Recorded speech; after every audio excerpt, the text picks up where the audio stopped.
applause. It is one of the poll-bound states. Later on, there is a lot of strategy. What's going to be the Rajniti and what's going to be the way forward for charting the course for JDU? Well, I'm going to be handing it over to Navika Kumar, the Group Editor-in-Chief, Times Now, Navbharat. Over to you, Navika. Thank you, Meghna. Joining me this morning is Mr. Sanjay Jha, Working President of the JDU, और आपका यहाँ times now summit पर आने के लिए बहुत बहुत धन्यवाद संजय झा जी। अब ऐसा कहा जाता है कि ये देश हमेशा चुनाव मोड में रहता है। अगला चुनाव आपके राज्य में बिहार में है। नीतीश कुमार और बीजेपी की जोड़ी कितनी प्यार मोहब्बत वाली है, क्योंकि इस पे हमेशा हर चुनाव से पहले एक सवालिया निशान लगता है। नहीं, बहुत बढ़िया जोड़ी है और बीजेपी से नीतीश कुमार जी का एसोसिएशन 96 से फेडरेशन बीच में हो सकता है कभी, लेकिन पीछे भी हम लोग लोकसभा चुनाव साथ में लड़े हैं, फिर वहां बाय इलेक्शन था वो भी हम लोग लड़े हैं। और दिल्ली में मैं देखता था जब लोकसभा का चुनाव हो रहा था तो एक परसेप्शन बना दिया गया या चला दिया गया, खास करके मीडिया में, कि नीतीश कुमार इज ओवर लोकसभा चुनाव से पहले, इनको क्या सीट आएगा, क्या स्थिति होगी। तो दैट पीपल हैव सीन, लोगों ने देखा कि क्या रिजल्ट बिहार में रहा है, और मुझे लगता है कि बिहार का एक बड़ा रोल रहा है सरकार में, और लोगों ने इंडोर्स किया इस अलायंस को। वो तो इंडोर्स हो ही गया वो अलायंस जब हम लोग लोकसभा का चुनाव लड़के आया है। और नीतीश कुमार के बारे में जो एक चर्चा लोग बना करके रखे थे यहाँ पर, तो उसको भी एक आ गया कि नहीं, बिहार में आज सबसे बड़े फैक्टर और पूरे इस अलायंस की धुरी अगर कोई है तो नीतीश कुमार है। लेकिन सवाल उठता है उनकी सेहत पर भी, क्योंकि असेंबली में जिस तरह से तेजस्वी जी के साथ उनकी थोड़ी नोक-झोंक एक्शन चलता रहता है, उस पर विरोधी आपके कहते हैं कि नीतीश कुमार जी शायद अब कमान दूसरों को थमाने की स्टेज पर हैं। तो क्या एक सनराइज SON राइज बिहार की पॉलिटिक्स में एक और होने वाला है? नहीं, मैं एक चीज बता देता हूं कि हम लोगों की पार्टी जो है वो नीतीश कुमार जी की बनाई हुई पार्टी है। वो उन्हीं ने सारा एफर्ट करके इस पार्टी को बिल्ड किया, और लास्ट 20 ईयर्स से वो बिहार में मुख्यमंत्री हैं, और बिहार में जो भी चेंज हुआ उसके सबसे बड़े फैक्टर वो रहे वहां चेंज करने में। और ये साधारण बात नहीं, उससे पहले 5 साल केंद्र में भी थे अटल जी की सरकार में, तो उनका एक लंबा कार्यकाल रहा है काम करने का। और जिस बिहार को देश और दुनिया मान लिया था, अब तो चीजें बदल गई कि इस बिहार में कुछ हो नहीं सकता है, पूरा गिव अप कर दिया था उस स्टेट को। उस स्टेट को स्क्रैच से उठा करके बिल्ड करके आज वो एक जो भी वहां पर काम हुआ है उन्होंने बनाया है, और एक ऑनेस्ट गवर्नमेंट ईमानदारी से चलाने का बिहार जैसे पॉलिटिकल प्रदेश में पास्ट ट्रैक रिकॉर्ड भी बिहार का लोगों ने देखा है, तो वो उन्होंने काम किया। और आज भी लोगों में चाहत उन्हीं को लेकर के, वही फेस है इस अलायंस के। तो अभी ये सब कोई बात ही नहीं है फिलहाल।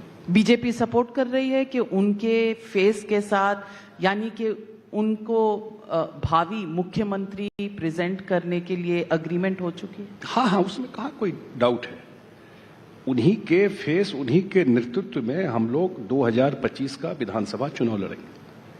ये बात तय हो चुकी है बीजेपी के साथ? अब या वो तो टाइम एंड अगेन ये बात आ ही गई है, इसमें कहाँ कोई दो राय नहीं। तो आपकी सामने कौन खड़ा है, तेजस्वी यादव या लालू यादव? लड़ाई किससे है? सामने में तो जो लीडर ऑफ अपोजिशन है वही है। हाँ, और मेरे ख्याल से 2 बार उनको काम करने का भी मौका मिला नीतीश जी के साथ, और लोगों ने उनका काम देखा है। बिहार के लोगों ने जब मौका मिला 7-7, 8-8 मंत्रालय रख लेना, और उसमें क्या परफॉर्मेंस रहा वो भी है, और एक लेगेसी है। आप जहां भी हैं उस लेगेसी के वजह से, तो जो भी आरजेडी का, एक बात समझ लीजिए नविका जी, एक आध लोग अच्छे भी हो सकता है पूरा, लेकिन जो आरजेडी का वर्किंग कल्चर है ना, वो एक बड़े चंको बिहार में लोगों को बैक ऑफ माइंड में बिल्कुल क्लैरिटी है कि स्टेट कहां से कहां गया और अभी स्टेट कहां से कहां आया। गड़बड़ करने में तो 2 साल में फिर बैक टू स्क्वायर चीजें हो जाती है। तो आपको वो नहीं पता मौका था नहीं पहले? मिलने वाला है। नहीं, आपको पहले नहीं पता था जब आप उनके साथ चले नहीं, गए जो मैंने कहा ना, जंगल राज वाले अब थे? तो बार बार हमारे सीएम ही बोल रहा है कि मिस्टेक हुआ। ही इज ऑन रिकॉर्ड, उन्होंने कहा कि ये मिस्टेक हुआ, अब ये नहीं होगा, वो गलती थी। और जाने के बाद गलती एक बार होती है या 2 बार होती है? नहीं, मतलब ठीक है, उसको रेक्टिफाई किया, टाइमली रेक्टिफाई किया चीजों को। वो कहते हैं ना कि एक बार करो तो गलती होती है, 2 बार करो तो कोइंसिडेंस हो सकता है, 3 बार करने का इरादा है? नहीं नहीं, कोई इरादा नहीं है। टाइम एंड अगेन उन्होंने कहा है कि हम लोग और बीजेपी बिल्कुल एक साथ चुनाव लड़ेंगे, और पिछला लोकसभा में बिहार की जनता ने हम लोगों के अलायंस को इंडोर्स भी कर दिया। आपने हमेशा जब नीतीश जी का चेहरा रखा है सामने तो जंगल राज के खिलाफ आवाज उठाई है, लेकिन हाल ही के समय में अगर देखा जाए तो लूटपाट, हत्या, ऐसे बहुत से मामले सामने आए हैं। तो सवाल तो उठेगा कि क्या यही लॉ एंड ऑर्डर है बिहार में? नहीं, लॉ एंड ऑर्डर बिहार में बिल्कुल परफेक्ट है। 1-2 एबरेशन कहीं भी, ये कोई नहीं कह सकता है कि क्राइम नहीं होगा, लेकिन क्राइम होने के बाद 1-2 पुलिस वालों पर अटैक हुआ, क्राइम होने के बाद उस पर एक्शन हुआ कि नहीं, उसको सजा मिला कि नहीं, पुलिस एक्ट किया कि नहीं, क्या उसको पॉलिटिकल पैट्रनेज था ऐसे लोगों को जो पास्ट में होता रहा है, वो बिल्कुल। मैं एक चीज ऑन रिकॉर्ड बता दूं आपको, लास्ट 20 साल में बिहार में एक दिन भी कर्फ्यू नहीं लगा। 20 इयर्स बिहार जैसे प्रदेश में जो कम्युनल वायलेंस, सोशल वायलेंस, जातीय हिंसा का पुराना ट्रैक रिकॉर्ड आप देखिए तो आपको लगेगा कि हर एक 2 महीने में ये घटना होती थी। 19 साल में नीतीश जी के सरकार में एक दिन भी कर्फ्यू नहीं लगाना पड़ा। एक दिन लगा दिन भर के लिए नवादा में, अदरवाइज आज तक कर्फ्यू नहीं लगाना पड़ा। तो कुछ तो लॉ एंड ऑर्डर में ठीक किया होगा, तभी तो चीजें बदली है। हाँ, लेकिन सही है कि डेंसली पॉपुलेटेड स्टेट है, चीजें कहीं कहीं घटना हो जाती है। बहुत सारा क्राइम आप ऐसे देखेंगी जो भाई भाई में हो गया, उसमें पुलिस बहुत कुछ कर भी नहीं सकता, जो कुछ इंसिडेंट आया। लेकिन कोई लार्ज ऑर्गेनाइज गैंग बना करके क्राइम, वो बिहार में नहीं है। वक्फ को लेकर पटना में प्रदर्शन हुआ। All India Muslim personal law board की कोशिश है कि आप लोगों पर दबाव डाला जा रही है, क्योंकि बीजेपी से थोड़ा अलग वोटर बेस है आपका। उन्हें लगता है कि नीतीश साथ दे सकते हैं और मोदी का साथ छोड़ सकते हैं। इसी से दोनों सवाल उठते हैं वक्फ को लेकर। क्या आप पटना में ऐसा कोई स्टैंड लेने जा रहे हैं जिससे आपकी दिल्ली की दोस्ती पर कोई फर्क पड़े? 2 चीज मैं बता देता हूं। मैं फिर इसलिए कहूंगा कि 19 साल का ट्रैक रिकॉर्ड है नीतीश कुमार का, और उस कम्युनिटी के लिए भी काम किया है। पुराने जो लोग होंगे उनको ध्यान होगा, बिहार का सबसे बड़ा कम्युनल वायलेंस जो था, सांप्रदायिक दंगा, भागलपुर दंगा हुआ था कांग्रेस के टाइम में। उसके बाद 15 साल आरजेडी और कांग्रेस की सरकार रही, मुस्लिम लोगों को उसमें न्याय नहीं मिला। जब नीतीश कुमार आए तब जाकर के उन्होंने कमीशन बैठाया, जस्टिस मिला, अब उनको पेंशन मिल रहा है। तो वो कन्विक्शन से ये सब काम करते रहे, बहुत काम किया है। मैं गिनाऊंगा तो बहुत लंबा लिस्ट हो जाएगा। और बिहार में आज कोई कम्युनल, मैंने कहा ना, कोई एक दिन भी कर्फ्यू नहीं लगा। दैट सोच कि किस तरह का उन्होंने शासन चलाया है जहां तक, और वो ट्रस्ट उस कम्युनिटी को भी, जो कॉमन मुस्लिम है, उसको पता है उन्होंने क्या किया है या उनके काम करने का तरीका कैसा है। तो वो ट्रस्ट आज भी, जब भी हम लोगों ने किया, सरकार बदला, बीजेपी के साथ थे हम लोग। 2006 में किया तो बीजेपी, हम साथ सरकार चला रहे थे। वक्फ की जहां तक बात है, उसमें कोई पहली बार अमेंडमेंट नहीं हो रहा, इससे पहले भी अमेंडमेंट हुआ था। जो मुस्लिम कम्युनिटी के लोग हैं, उनके विभिन्न ऑर्गेनाइजेशन हैं, वो नीतीश जी से आकर के वो लोग मिले थे, और मैं भी वहां था जब ये मीटिंग पटना में हुई थी। और हम लोगों ने यही कहा कि बिल के प्रोविजन पर जो आपके कंसर्न है वो आप बता दीजिए, जो कन्विंसिंग हो कि नहीं ये आपके कंसर्न है, इससे आपका इंटरेस्ट या कम्युनिटी का कोई इशू कॉन्फ्लिक्ट होता है।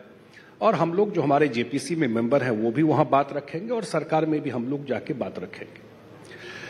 तो उनमें कोई सहमति नहीं बन रही थी। लगातार हमारे उनके सीएम के घर पे भी मिले, हमारे पार्टी ऑफिस में भी आकर के वो लोग बात मिलते रहे। तो उनसे जो बात समझ में आई तो उस इशू को हम लोगों ने फ्लैग किया हुआ है सरकार में। तो मुझे लगता है जरूर उसको इनकॉर्पोरेट किया जाएगा जब फाइनल बिल के सेट में आएगा। लेकिन बीच में इफ्तार पार्टी पर ना आना, बॉयकॉट करना, इससे कहीं चुनाव से नहीं, वो ऐसे लोग थे जो बायकॉट वाले लोग थे, वो एक पार्टी से कनेक्टेड लोग हैं। लोग तो आए ही थे उनके जितना जुड़े हुए। मैं तो था इफ्तार पे सीएम के साथ घर पे जब हुआ था। वो एक पार्टी से जुड़े हुए, इलेक्शन ईयर है तो अभी तो बहुत सारा का पॉलिटिक्स चलेगा, लेकिन वो एक पार्टी से जुड़े हुए लोग थे, उनको बहुत लेना देना थोड़ी है। तो आप कह रहे हैं कि वक्फ में आपका स्टैंड रहेगा कि कुछ जायज कंसर्न्स हो तो उन्हें आप एड्रेस करेंगे, लेकिन वक्फ अमेंडमेंट से आपको कोई परहेज नहीं। वक्फ का तो मतलब ही है ना कि जो जमीन वो लोग दान, जितना मैं समझ पाया हूं, दान देते हैं उनके वेलफेयर में काम है उस कम्युनिटी के। तो उसमें फर्स्ट टाइम नहीं हो रहा है, मैंने कहा पहले भी अमेंडमेंट हुआ है 2013 में हुआ है। तो जो कंसर्न उनके हैं, जो हम लोगों ने चर्चा किया उनसे, वो हम लोगों ने उस इश्यू को फ्लैग किया है सरकार में। आश्वासन मिला? मेरे ख्याल से जरूर इसको इनकॉर्पोरेट करेंगे। जो उनके कुछ कंसर्न थे वो हम लोगों ने दिया। पिछले चुनाव में मोदी के हनुमान बनकर चिराग पासवान आए थे और नीतीश की लंका में कहीं ना कहीं थोड़ी सी आग लगाने का दम भर रहे थे। इस बार भी हनुमान जी हैं, अब लंका का क्या होगा?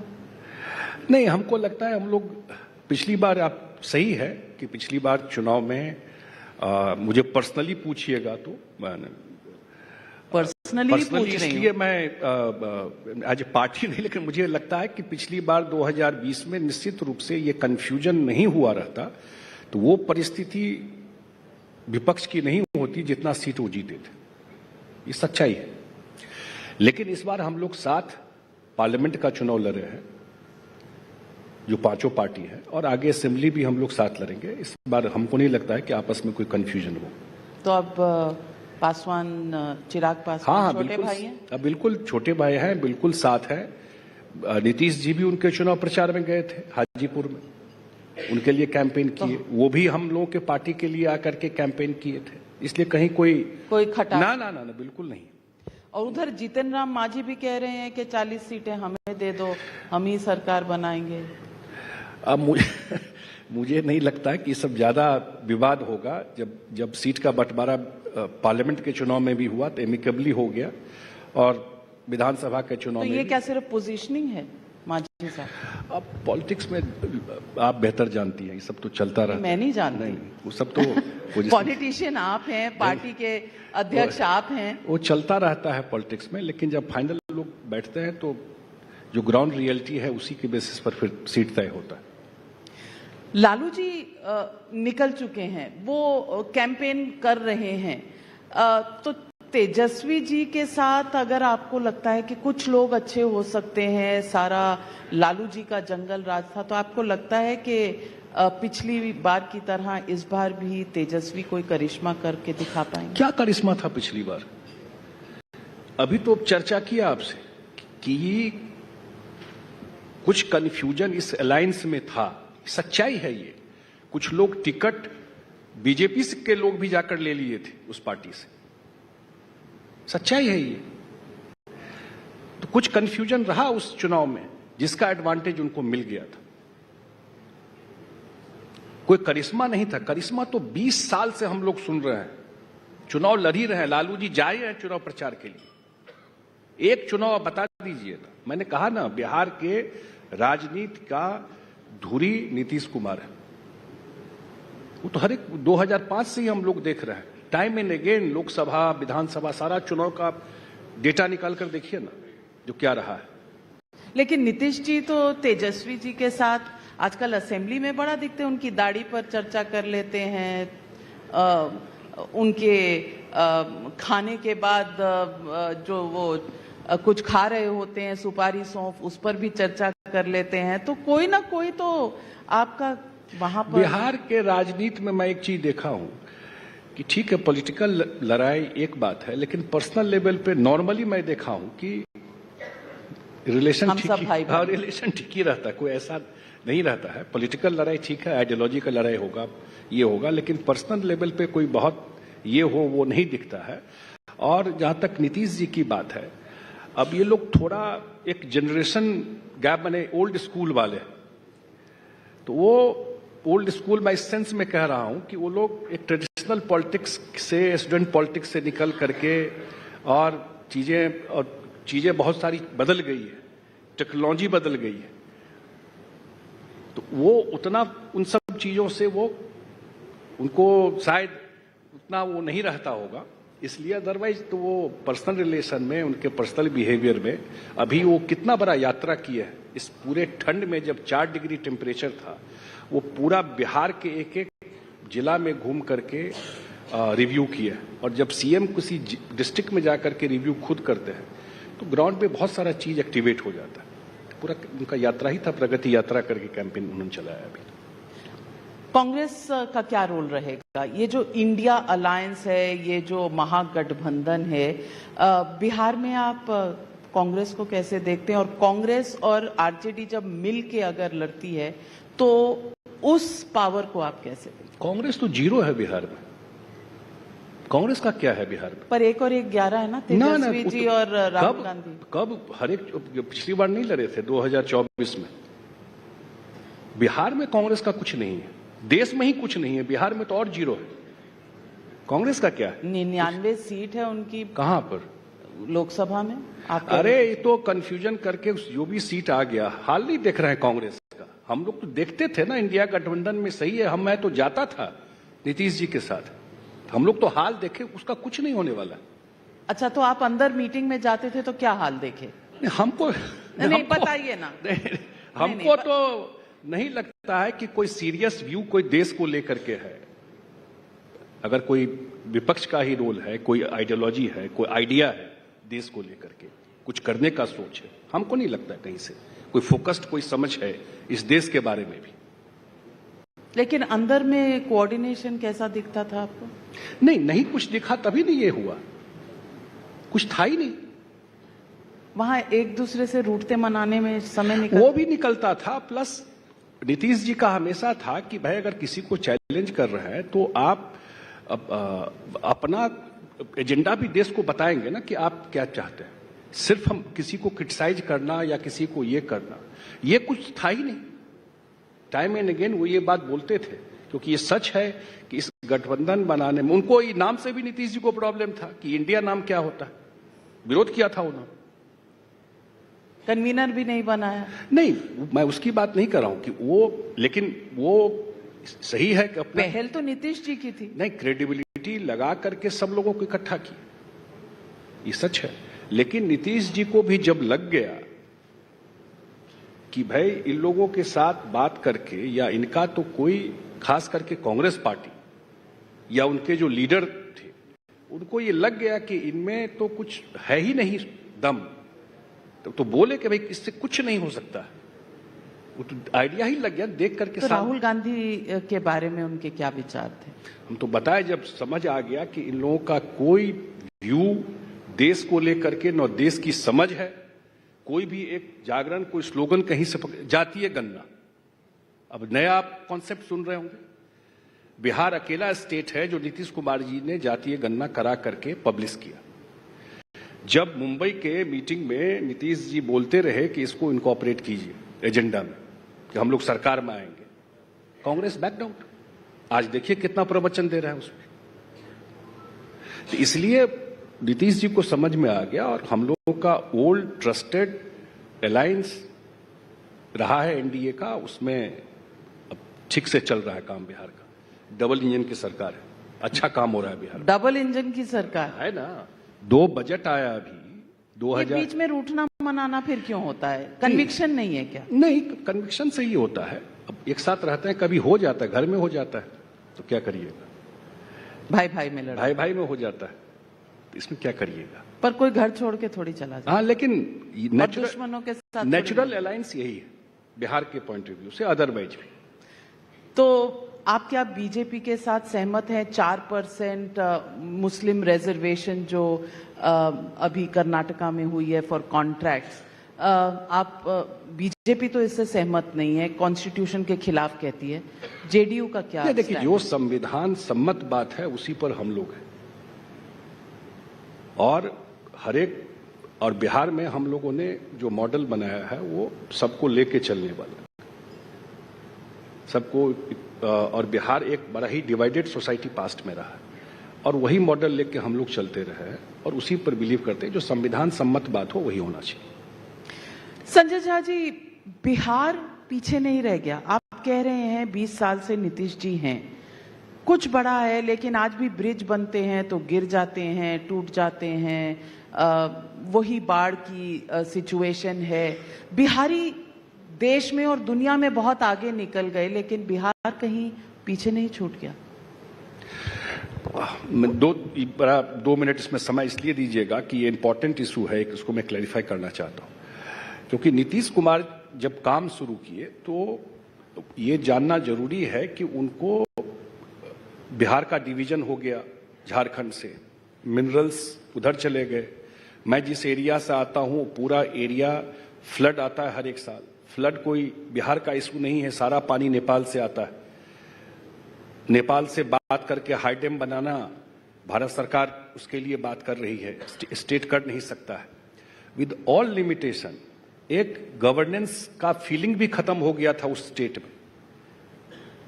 अब जितना कहानी होता है, 4 घंटा बिजली भी नहीं रहता था उस स्टेट में, रोड का अता पता नहीं था, लॉ एंड ऑर्डर 05 बजे शाम के बाद आप नहीं निकल सकती थी पटना में, forget about the rural belt. उस सारे चीज को ट्रैक पे ला करके एक बेस बिहार का बन गया। अब आप बिहार जाएंगी, 20 साल लगे। हाँ, लगे समय, क्योंकि डिफिकल्ट था सारा चीज। और बिहार में बहुत बड़ा ट्रांसफॉर्मेशन हुआ है इंफ्रास्ट्रक्चर में, सोशल सेक्टर में। बिहार का एक हिस्टोरिकल प्रॉब्लम है कि लैंडलॉक्ड स्टेट। अब 2 बजट आपने देखा है, 2024 और 2025। अब सेंटर का भी को कि बिहार अब एक बड़ा जंप लेने के लिए रेडी। कोई इन्वेस्टर जाएगा, अगर लॉ एंड ऑर्डर ही ठीक नहीं रहता, अगर रोड ही ठीक नहीं रहता, अगर पावर सिचुएशन ही ठीक नहीं रहता, तो वो चीजें अब बिहार में बेहतर है। कभी बिहार को सेंटर से भी कोई ऐसा सपोर्ट वाला ऐसा अपॉर्चुनिटी नहीं आया कि सेंटर और स्टेट अलाइंड हो। पहली बार ये मौका बिहार को मिला उस सेंस में। और 2024 के बजट में भी और 2025 में भी, चाहे फ्लड के इशू को एड्रेस करना हो, चाहे बड़ा इंफ्रास्ट्रक्चर का और रोड टेकअप करना हो, चाहे वहां इन्वेस्टमेंट करना हो, बड़ा पावर प्लांट लगाना हो, तो लोग इस बजट को बिहार का बजट बोलने लगे थे कुछ लोग, कांग्रेस वाले। तो वैसे ही बिहार के लोगों से उन लोगों को समस्या रहता है, तो इसलिए। किससे समस्या? बिहार के लोगों से, कांग्रेस को। तो क्यों कह रहे हैं आप? अब क्यों, जब बजट में अगर बिहार को कुछ मदद मिल रहा था इतने दिन के बाद, आपका कोई कंसर्न है बोलिए, उसको ये बोलना कि ये बिहार का बजट है, तो ये तो उस स्टेट के साथ धोखा है ना। पहले तो 15 साल गड़बड़ हुआ, उसमें सिर्फ लालू यादव थोड़े ही थे, सपोर्ट में तो कांग्रेस भी थी ना वहां पर, जो सरकार चल रही थी, उनके सहयोग समर्थन सरकार चल रहा था। तो इसलिए अब भारत सरकार, नरेंद्र मोदी जी बिहार को विशेष मदद दोनों बजट में कर रहे हैं। उनका लगातार यात्रा भी हो रहा है और चीजें ग्राउंड पे बदल रही। जो आप कह रही हैं कि इन्वेस्टमेंट आना, इंडस्ट्री लगना, जॉब अपॉर्चुनिटी क्रिएट होना, वो अगले 5 साल में बिहार बहुत बड़ा चेंज आपको दिखाई पड़ेगा। कन्हैया कुमार जी, जो राहुल गांधी के साथी हैं, वो कहते हैं बिहार में सड़कें बनेंगी तो पानी खत्म हो जाएगा और पानी की लड़ाई बहुत बड़ी आने वाले समय में। इस पार्टी को थोड़ा डिकोड कीजिए आप, अभी वो सीनियर जर्नलिस्ट है। इस पार्टी को क्या हुआ है? ये एनजीओ टाइप जो घूमता रहता है, 4 एनजीओ वाला इन लोगों को मिल जाता है और वो सजेस्ट करता है, चाहे उनके लीडर यहां हो या जिसको भेजे हैं बिहार में। बने बिहार में रोड बने तो पानी की समस्या कैसे हो जाएगी? पानी का मैनेजमेंट करना चाहिए। पानी तो बिहार में ठीक ठाक आता है, अपना रिसोर्स भी है और बाहर से भी आता है। मैं इस डिपार्टमेंट का मंत्री भी रहा स्टेट में। हाँ, उस पानी को रेगुलेट करना, उसको चैनलाइज करना, फ्लड को कंटेन करना। साउथ बिहार में पानी की कमी रहती है, अगर नॉर्थ बिहार का पानी को थोड़ा साउथ बिहार में हम लोगों ने किया है गंगा के पानी को, तब आप ही समझिए कि किस टाइप के लोग जा करके और लोग क्या समझेगा इस चीज को। मैंने कहा ना, कोई इस पार्टी में कुछ बचा नहीं है। पर आप ही गए थे बोरिया बिस्तरा लेके उनके साथ तो अलायंस गए, बनाने, लेकिन रियलाइज किया ना जा करके। हम तो पहले नहीं पता था। नहीं लगा कि भाई उस समय पुरानी ट्रेडिशनल वो है, लेकिन ये हम लोगों को तो अब इसमें कुछ दम नहीं दिखता है इस पार्टी। सवाल ये भी है कि प्रशांत किशोर जी जन सुराज लेकर आए हैं। पहले नीतीश जी के साथ थे, पूरी स्ट्रैटेजी नीतीश जी के साथ बनाई पिछले चुनावों में, और अब उनकी अपनी पार्टी है। आपको लगता है कि ये कहीं ना कहीं आपके भी वोट? ऐसा है, एक चीज बता देता हूं। 2005 में नीतीश जी मैसिव चुनाव जीते, बीजेपी जेडी। 2010 वाज लैंडस्लाइड, हम लोग 206 सीट जीते आउट ऑफ 243 2010 में। तो ऐसा तो कुछ था नहीं कहीं।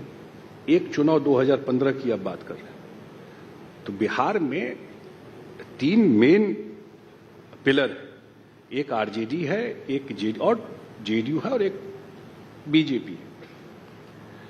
तो 15 में हम लोग दोनों साथ थे, तो आसान नहीं था उस कॉम्बिनेशन को वो करना। तो वो एक फैक्टर रहा, लेकिन इससे पहले भी ये अलायंस जीतता रहा है वहां पर, बिना किसी प्लानिंग के, बिना किसी इसके। लेकिन इसलिए बिहार में मुझे नहीं लगता है कि ये सब फैक्टर बहुत प्ले करेगा, ये सब चीजें। और बिहार की जनता जो है वो बहुत ही समझदार पॉलिटिकली, उनको पता है कि बहुत दिन के बाद बिहार को ये मौका मिला है, जो मैं बताया डबल इंजन के सरकार का। वो इस चांस को लूज नहीं करना चाहते। ये 5 साल बिहार के अगले 50 साल का भविष्य तय करेगा। वो किसी हाल में ये चीज लूज नहीं करना चाहते। एक और सेकेंड, टाइम एंड अगेन, अभी मैंने कहा ना, बाय इलेक्शन हुआ था, बहुत सारे लोग लड़े थे, जिनका आप नाम ले रही हैं वो भी लड़े थे। 3 सीट हम लोगों का नहीं था उसमें, एक ही सीट था, 4 सीट हम लोग जीते। और 1 सीट ऐसा जीते जो हम लोग 30 साल से नहीं जीते थे, वो सीट जीते हम लोग, बेलागंज गया में। तो इसलिए बिहार के जनता, पर बाईपोल्स में जो पार्टी पावर में होती है वो अक्सर जीतती है। ठीक है, तो वो डिस्काउंट भी तो वो थोड़ा ठीक हो सकता है, लेकिन एंटी इनकम्बेंसी नहीं होगी 20 साल की? प्रो इनकम्बेंसी है 20 साल की। हाँ, काम का, डेवलपमेंट का। और क्या है, ब्रिज बह गए और आप कह रहे हैं इतने सारे ब्रिज बने बिहार में। बताओ, ब्रिज की आप 1-2 जगह जो ब्रिज बहा है, उसका एक रीजन है जो शायद वो बहुत कुछ जगह हम लोग के किशनगंज साइड में, सीमांचल साइड में रिवर कोर्स बदल लेता है। ऐसा भी हुआ है कि आधा ब्रिज बना और जिस रिवर पे बन रहा है वो अपना डायरेक्शन बदल लिया। ऐसा भी केस सब हुआ है। लेकिन अगर कुछ हुआ ऐसा तो उस पर एक्शन हुआ है, लेकिन हजारों ब्रिज बने, उसकी भी चर्चा कीजिए। अंत में यही पूछूंगी कि बाबा बागेश्वर को बिहार में बहुत प्यार मिला और आरजेडी ने बहुत आवाज भी उठाई उनके खिलाफ। कहते हैं कि वहां पर कि हिंदू राष्ट्र की अलग बिहार से ही जगेगी। आप चाहते हैं कि बिहार हिंदू राष्ट्र? देश और राज्य कोई भी हो, संविधान से चलना चाहिए। हमारा पार्टी का फर्म बिलीव है, हमारे नेता का फर्म बिलीव है, उसमें तो कोई कॉम्प्रोमाइज नहीं है। संविधान से चलेगा, उससे दाएं बाएं बिल्कुल नहीं हो सकता। तो ये जो औरंगजेब और तमाम चीजों पे, नेजा मेला, इन सब पे जो अवॉइड करना चाहिए। लार्जर इशू बहुत सारे हैं, हाँ, बहुत सारी समस्या है, अवॉइड करना चाहिए इन चीजों को, हमको लगता है। तो इस पर कभी चर्चा हुई बीजेपी के? नहीं, हमारी चर्चा इन सब विषय पर नहीं हुई। हम लोग को तो जो बिहार सेंट्रिक इशूज हैं, बिहार का काम है, उसी पे चर्चा होती है, उसमें बहुत सपोर्टिव रहते हैं। हिंदू राष्ट्र बन जाए, इस सोच के आप कितने नजदीक हैं, कितने दूर? नहीं, हम लोग कोई धर्म का राष्ट्र बन जाए उसके कोई हम लोग समर्थक नहीं है। हम लोग जो संविधान है उसी के अनुसार ये देश चलना चाहिए। और कोई भी इस देश में किसी भी कम्युनिटी का हो, किसी भी जात का हो, किसी भी धर्म का हो, किसी को भी लगे कि इंटीग्रेटेड फील करना चाहिए, किसी को भी थ्रेटन फील नहीं होना चाहिए, सबको लेकर आपको लगता है मुसलमान नहीं, बिल्कुल सबको लेके चलना चाहिए इस देश में। पर मुसलमान खतरे में है ऐसा आपको लगता नहीं, है? मैं ये नहीं कहता हूं कोई खतरे में है, लेकिन अगर डेवलपमेंट का काम होता है, अगर यहां से नरेंद्र मोदी जी ने भी अगर काम किया, अगर कोई इंफ्रास्ट्रक्चर में काम किया, अगर अनाज दे रहे हैं, अगर आयुष्मान भारत है, तो सबके लिए है। उसमें अगर हमारे स्टेट में काम हुआ है तो यूनिवर्सल प्रोग्राम है ना, सबको उसका फायदा मिल रहा है, ये बिल्कुल होना चाहिए, उसी लाइन पे होना चाहिए। चलिए अंत में एक ही चीज पूछूंगी, 243 में से कितनी सीटें आ रही हैं नवंबर के चुनाव में? ये सारा रिकॉर्ड तोड़, मैं आज बोल के जा रहा हूं और चुनाव के बाद फिर आऊंगा। मैं इसलिए बोल के जा रहा हूं, मैंने कहा ना कि बिहार के लोगों ने ये डबल इंजन का टेस्ट कर लिया कि बिहार में नेक्स्ट जनरेशन जो डेवलपमेंट का है वो अभी शुरू हो गया काम। उनको लग गया है कि बिहार में भी इन्वेस्टमेंट आ रहा है। बिहार में जहां से मैं आता हूं, दरभंगा एयरपोर्ट फंक्शनल है, इतना जबरदस्त चल रहा है। पूर्णिया में एयरपोर्ट आ रहा है, एयर मैप पे जो बिहार के रिमोट एरिया जा रहे हैं, इन्वेस्टर जा रहे हैं वहां पे, तो लोगों को अब रिवर्स माइग्रेशन बिहार में होने लगा है कि लोग को पता है कि ये सब इंडस्ट्री आ रहा है। मखाना का इतना बड़ा बोर्ड बन रहा है, उसका वही पूरा बेल्ट है जो जहां मखाना होता है। तो ये चीजें वहां पर हो रही है और इसलिए हो रही हैं कि एक स्टेबल सेंटर है जो सपोर्ट कर रहा है और बिहार में नीतीश कुमार के नेतृत्व में सरकार है। सीटें कितनी? Number 200 plus. 200 plus out of 243 after 20 years. Well, tall target. देखते हैं बिहार में क्या होता है। As we said, बिहारी बहुत आगे निकल चुके हैं, बिहार कितना आगे बढ़ेगा देखने की बात है। हमारे साथ जुड़ने के लिए और टाइम्स नाउ समिट पर आकर बिहार की ये तस्वीर दिखाने के लिए संजय झा जी आपका बहुत बहुत धन्यवाद। Thank you.